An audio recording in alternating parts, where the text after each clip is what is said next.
दोस्तों अगर आप भी ईशान किशन और श्रेयस अय्यर को अच्छा बल्लेबाज मानते हो तो वीडियो को जरूर लाइक कीजिएगा। दोस्तों इसीलिए बीसीसीआई ने अपने सालाना कॉन्ट्रैक्ट लिस्ट में से श्रेयस अय्यर, ईशान किशन को किया बाहर। अब खुद सामने आकर BCCI chief secretary Jay Shah ने किया ऐसा होश उड़ा देने वाला खुलासा कि सुनकर आप भी रह जाओगे हैरान। तो दोस्तों आखिरकार श्रेयस अय्यर और ईशान किशन ने ऐसी क्या प्लानिंग बना रखी है जिसके चलते भारतीय क्रिकेट कंट्रोल बोर्ड ने उनको टीम इंडिया से ही बाहर करने का फैसला कर लिया। आपको पूरा बयान जय शाह का सुनाने जा रहे हैं, तो बने रहिएगा अंत तक वीडियो में। लेकिन उससे पहले आप सभी को क्या लगता है कि ईशान किशन, रोहित शर्मा और श्रेयस अय्यर में से कौन अच्छा बल्लेबाज है? अपनी कीमती राय हमें नीचे कमेंट बॉक्स में कमेंट करके जरूर बताइएगा। तो चलिए अब आपका ज्यादा समय ना लेते हुए शुरू करते हैं वीडियो। दोस्तों जैसा कि आप सभी तो जानते हैं कि ईशान किशन और श्रेयस अय्यर ये दो वो क्रिकेटर हैं जो अब बीसीसीआई के सेंट्रल कॉन्ट्रैक्ट लिस्ट से बाहर हो चुके हैं। वैसे तो सेंट्रल कॉन्ट्रैक्ट से बाहर होने वाले खिलाड़ियों की लिस्ट में चेतेश्वर पुजारा, शिखर धवन, लेग स्पिनर युजवेंद्र चहल, उमेश यादव और दीपक हुडा भी शामिल हैं। लेकिन सबसे ज्यादा चर्चा ईशान किशन और श्रेयस अय्यर के नाम पर हो रही है। ऐसे में यह समझने की कोशिश पूरा भारत देश कर रहा है कि आखिरकार इन खिलाड़ियों को बाहर क्यों किया गया। क्योंकि दोस्तों श्रेयस अय्यर इंग्लैंड के खिलाफ टेस्ट सीरीज में हैदराबाद और विशाखापट्टनम मुकाबलों में खेले थे, लेकिन बाद में वो इंजर्ड हो गए और मौजूदा टेस्ट सीरीज के दूसरे हिस्से में चयन से पहले एनसीए में अय्यर को फिट घोषित कर दिया था। लेकिन उसके बाद भी भारतीय क्रिकेट टीम या फिर रणजी टीम के लिए खेलने के लिए वो उपस्थित नहीं हुए, जिसके चलते श्रेयस अय्यर को सजा दी गई। लेकिन दोस्तों आपको दूसरी वजह बताएं ईशान किशन की, तो वो मानसिक थकान अपने आप को बताकर साउथ अफ्रीका के दौरे में भी शामिल नहीं हुए थे और फिर रणजी भी खेलना उन्होंने शुरू नहीं किया, जिसके चलते बीसीसीआई सेलेक्टर्स ने यह सोच समझकर फैसला किया कि इनको अब टीम से बाहर कर देने का वक्त आ चुका है। लेकिन दोस्तों असली वजह तो कुछ और ही थी, क्योंकि यहाँ पर BCCI secretary chief Jay Shah ने खुद सामने आकर बड़ा खुलासा किया। जी हाँ दोस्तों, यहाँ पर जय शाह कहते हैं कि दोनों खिलाड़ियों से हमारी कोई दुश्मनी नहीं है। हम श्रेयस अय्यर और ईशान किशन समेत सभी खिलाड़ियों को एक नजरिए से देखते हैं, लेकिन कभी कभार खिलाड़ी कुछ ऐसी हरकत कर जाते हैं कि उनको टीम से बाहर करना जरूरी पड़ जाता है। हालांकि ये निर्णय मेरे ऊपर नहीं रहता कि मैं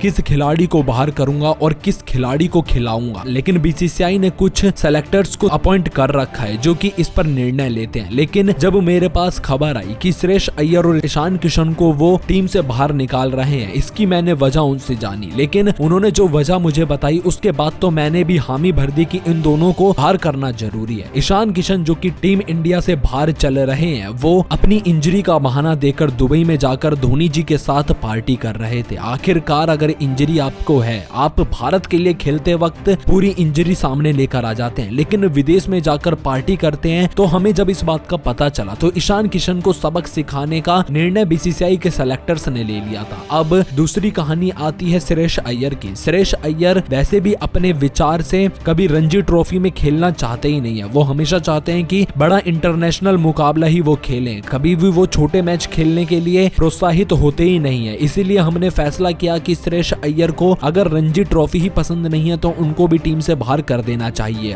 हालांकि हमारी तो ये दो वजह थी, लेकिन जब तीसरी वजह सामने आई तब हमें यह पता चला कि हमने जब ईशान किशन और श्रेयस अय्यर को बाहर निकाला है तो दोनों खिलाड़ी अन्य टीमों में जाने का विचार कर रहे हैं, क्योंकि दूसरे देशों की टीमें इनको 100 करोड़ से भी ऊपर के ऑफर दे रही है। ऑस्ट्रेलिया, इंग्लैंड उनमें से एक है। तो दोस्तों यहाँ पर जैसे ही जय शाह ने ये ऐलान किया तो सुनकर हर किसी के पैरों तले जमीन खिसक गई। लेकिन अब आप क्या मानते हैं कि जय शाह जो कह रहे हैं वो सही है या फिर गलत? अपनी राय हमें जरूर बताइएगा।